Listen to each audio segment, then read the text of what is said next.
दोस्तों, black window के Natasha Romanov Marvel की one of the best and powerful characters में से एक है। और आज के इस वीडियो में हम ब्लैक विडो से जुड़े 5 कमाल के फैक्ट्स जानने वाले हैं जो कि ब्लैक विडो की कॉमिक्स पर बेस्ड है।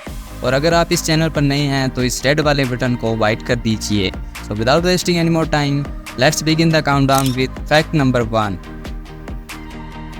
तो ब्लैक विडो की फर्स्ट अपीयरेंस हुई थी मार्वल कॉमिक्स के टेल ऑफ सस्पेंस के इशू 52 के अंदर, जो कि 1962 में पब्लिश हुई थी, जहां पर ब्लैक विडो हमें एक ग्रीन ग्राउंड में दिखी थी, ना कि अपनी ब्लैक ड्रेस में। और ब्लैक विडो के नताशा रोमनोव को कॉमिक्स में एक विलन की तरह इंट्रोड्यूस किया गया था, जिसमें वो एक KGB ऑफिसर होती है जिसका ओरिजिनल नाम नतालिया एलिनोवा रोमनोवा होता है। और उसका प्लान अपने असिस्टेंट के साथ मिलकर अमेरिकन स्टार इंडस्ट्री में काम कर रहे रशियन साइंटिस्ट एटॉन वेकोन को मारना था।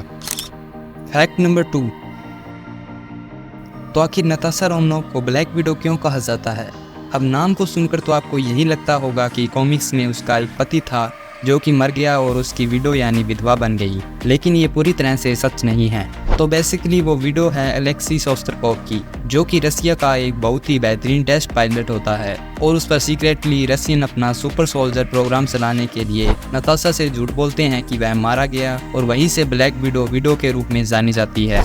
लेकिन मार्वल में ब्लैक विडो नाम की इंस्पिरेशन कहाँ से आई? तो ब्लैक विडो को उसका नाम एक स्पाइडर से मिला है जिसका नाम ब्लैक विडो है, जो कि बहुत ही जहरीली होती है। और इस स्पाइडर को ब्लैक विडो इसलिए कहा जाता है क्योंकि जब ये किसी मेल के साथ मीट करती है तो मीट के बाद ये उस मेल को खा जाती है। और साथ ही जो लोगो इस स्पाइडर पर होता है वही सेम लोगो नताशा के बेल्ट पर भी बना होता है।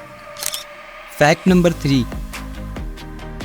हमने मार्वल की मूवीज में ब्लैक विडो और ब्रूस की लव स्टोरी को कई बार देखा है, स्पेशली अवेंजर्स की मूवीज में। और ये MCU का one of the original concept है, क्योंकि कॉमिक्स में ब्लैक विडो के कई सारे लवर्स रह चुके हैं, जैसे captain America, Hawkeye, Daredevil, winter soldier, Spiderman, iron man और यहाँ तक कि हरक्यूलिस।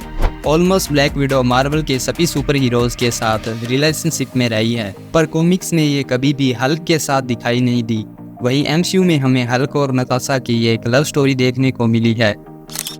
Fact number 4। तो आज की ब्लैक विडो के बारे में हम सभी जानते हैं, जिसकी अल्टर ईगो नताशा रोमनोव है। बट 1940 में ब्लैक विडो एक बिल्कुल ही डिफरेंट कैरेक्टर थी।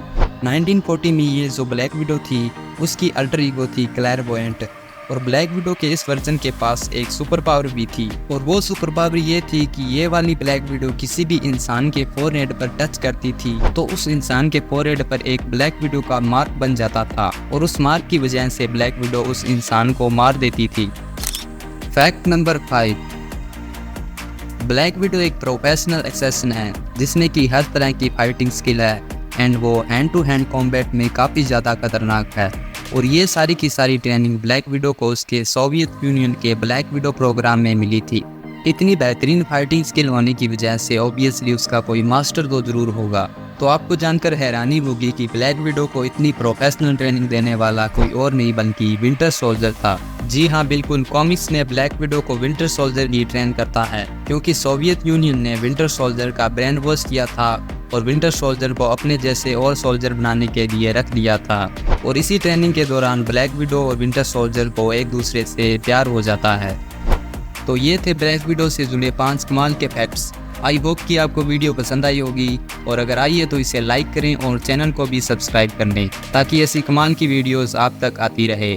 तो मिलते हैं अगली वीडियो में, तब तक के लिए थैंक यू।